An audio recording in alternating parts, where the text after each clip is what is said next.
My name is Jay, and I am mixed race. I was born and raised in Scotland by my Irish mother and Pakistani father. Growing up, I have always had a sense of insecurity and confusion of where I belong, but I've never really confronted the question of my mixed heritage. Then last year my father passed away. That left me with many unanswered questions and brought back all those childhood insecurities about who I am and where I fit in, and it got me wondering, I can't be the only one who feels like this. One of my biggest regrets since he passed away was not getting to know him and getting to know his background and his family. And at the end of the day, it's my heritage. No matter how much I neglect it, it is part of me. And I feel like I would regret not knowing that heritage. I thought, like, when I have kids of my own and they ask us, Dad, like, where does our ethnicity come? I'd like to be able to give them an answer rather than say, I don't know, son, or I don't know, daughter, like, I neglected my dad and neglected it, so I can't teach you what they know.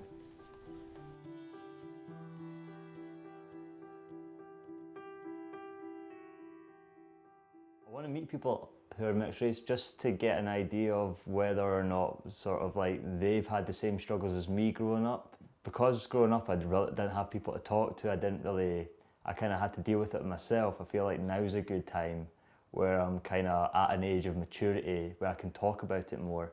And not only that, but bring other people who may have not had the chance to talk about it and bring them into the conversation.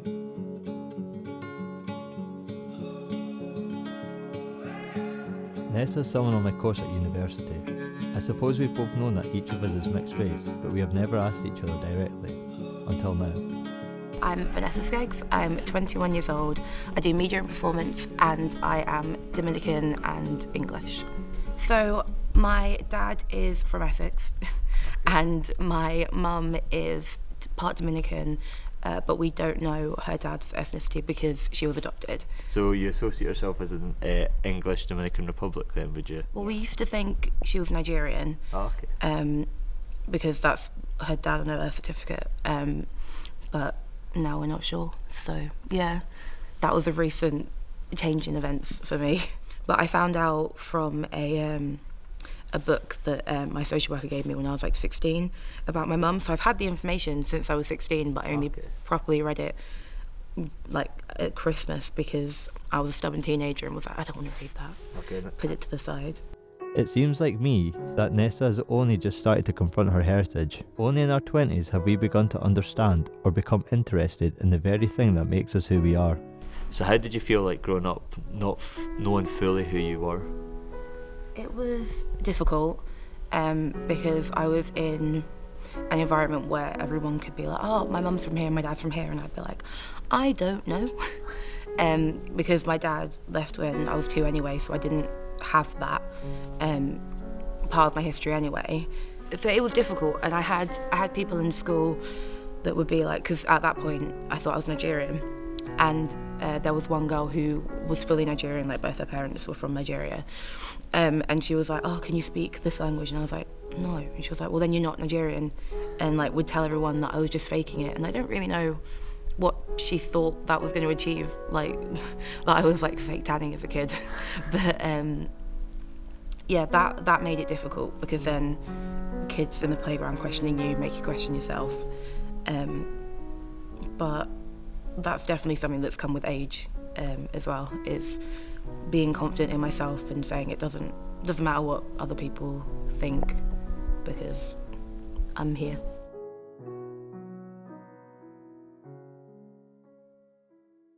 Meeting Nessa today, I enjoyed it. It was nice because I got to sort of share my own experience and meet someone else who has the same sort of issues of being mixed race.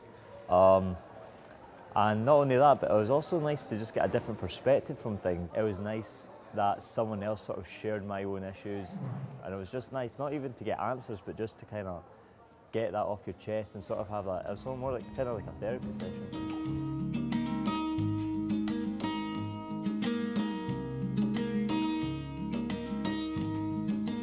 I'm now meeting Yas, who is 16 years older than me.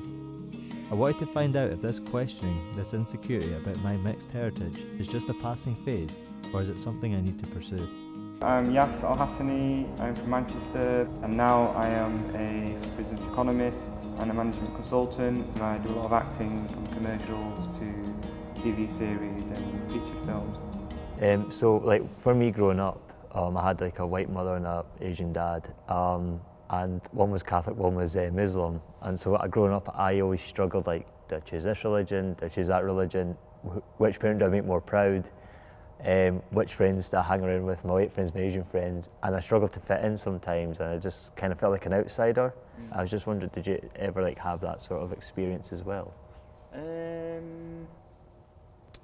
A little bit, but I think that's just also, if you're born in Manchester and you've got an ethnic background, you're surrounded with a lot of, English culture. For example, like you said, if you go to the religious side and go to your Muslim family and that type of group, they don't normally do the same things as like your English and your football sort of mates and your friends. So it's only until you like reach like a teenager that you start to grow up and think, I'll decide for myself. And then it's just a matter of not letting what other people think dictate what you feel, what makes you feel comfortable. But you do get that. With me, I speak English with my dad and I speak Arabic with my mum. I could speak Arabic with both of them. There's also like a conflict between the two there. And it's like you can't mix your Muslim type friends sometimes with your English type friends and your football friends that go to the pub after football. I mean, there's no harm in going to the pub if you're not going to drink and things, but them type of friends wouldn't go out and socialise with them. So it's like you have two sets of friends. The same in like the corporate world. A lot of the corporate world is all based around networking and socialising. That's how a lot of deals get done, and most of them are done around a table where they want to drink wine and things. And it's like you don't need to be that strict or torn. You can still sit on a table and socialise with people and talk about things without having to drink alcohol and what have you. So, as I say, you just need to be a bit more mature and grown up about it. Yas is obviously comfortable with who he is, but I can't help thinking that somehow he's put the difficult questions to one side and told himself to just get on with it. I'm not sure I'm ready to do that. I'm not sure that I could be mature and grown up without embracing fully who I am. There's a social enterprise called Mixed, which was set up by Bradley Lincoln, specifically to help mixed people. Bradley has met and interviewed many people of mixed heritage, so if anyone can help me through this, then he's probably the guy. My name is Bradley Lincoln and I own a project called Mixed. How did the social enterprise Mixed start? The initial reason for setting up Mixed was merely to tell my story and to create a platform for people to talk about things which are important to them.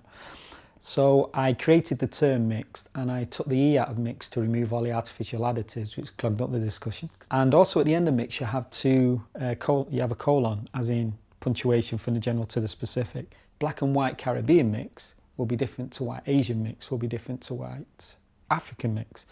And what was happening was there was a very narrow perspective that everybody who's mixed race had the same experience. And what I found through the research was actually it was much more broader than that.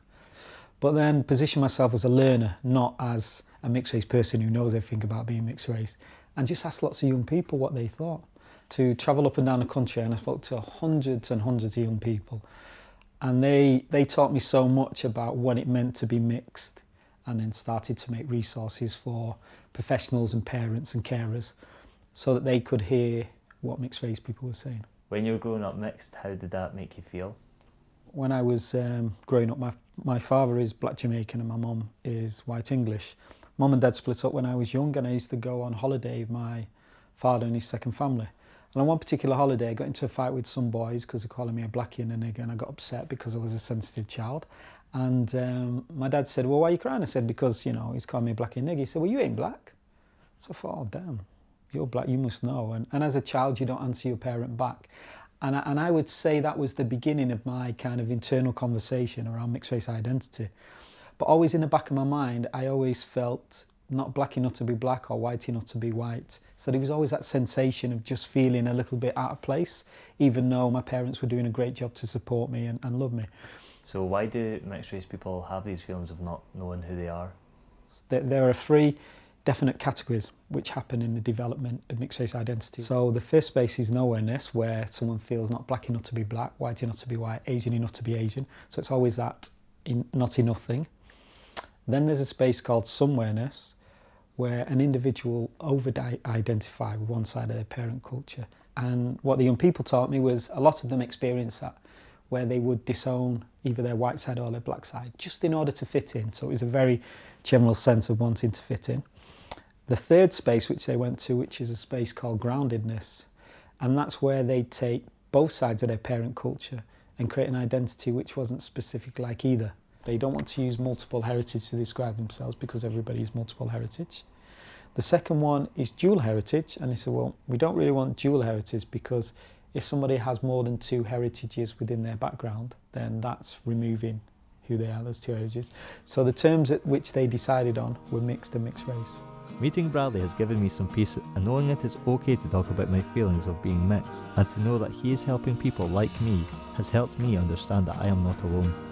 On this journey, I feel like I've understood that there are people going through the same things as me. Others that don't feel like that was much of a problem, and others that are trying to help people to talk about their emotions. I might understand myself a bit more, but I have to carry on my journey of trying to understand myself.